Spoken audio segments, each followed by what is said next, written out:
Good day mga katambay. Katatapos ko lang doon maligo doon sa taas. Ito ay barangay ng Manay. Ang tawag nito ay San Ignatius. Siguro ko hango ito sa Santong St. Ignatius de Loyola.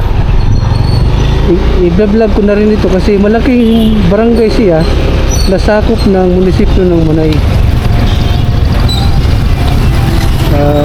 Talagang maganda yung ano na dito, negosyo.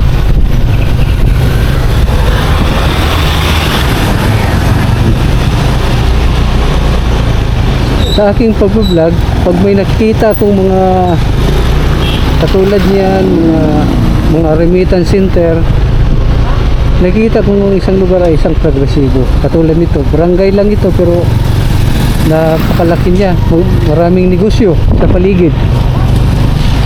Pag maraming negosyo, ibig sabihin maraming hanap buhay. Pag maraming hanap buhay, maraming trabaho. Indikasyon na progresibo ang lugar nito. At meron pa silang kanto. Patugin kaya natin dito. Ano ito?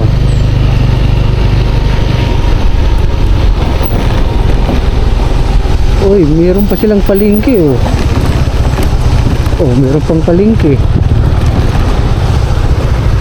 So, kita nyo yan. Ganyan kaganda ang lugar nito. Kunti lang tinda. Balik tayo sa taas.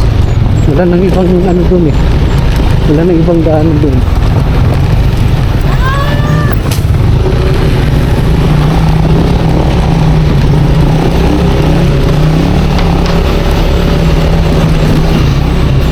Mula dito kanan tayo, yan o, at mayroon pang pinapatayong building. Ito ay 7-Eleven. Talaga naman, di ba? Meron na silang mga convenience store. Ganyan.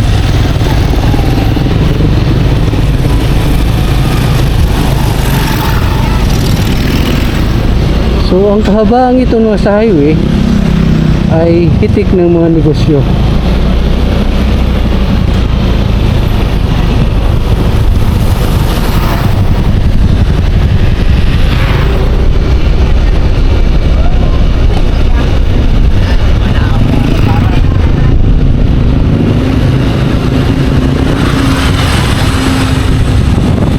At meron ding pababa.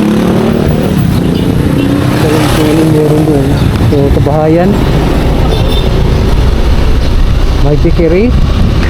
At least, ito na sila. May palengke din sila sa highway. Yan ang mga gulay.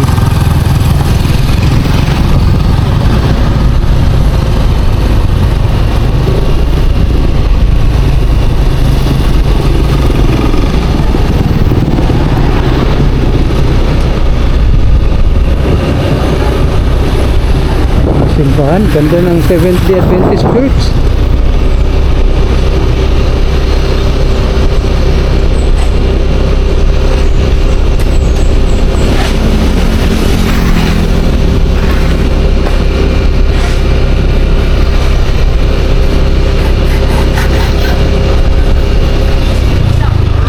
Oh, mga tindahan din sila dito. Ukay-ukay shoes.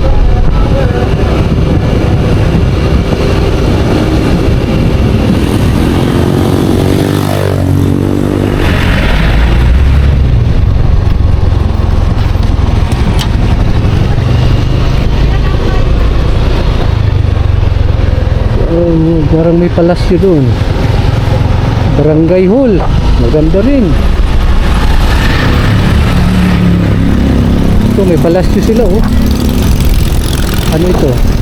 Establishment, bahay lang siguro.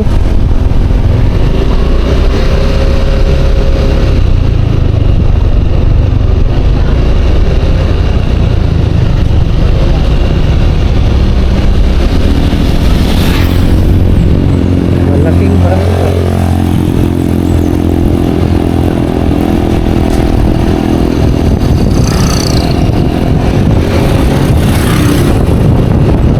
barangay ng San Ignacio.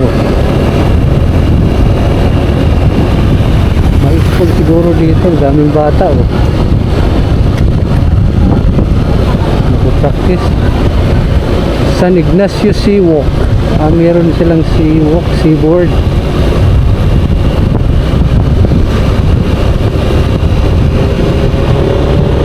Okay. So far yan yung kabuuan ng Barangay San Ignacio ng munisipyo ng Manay.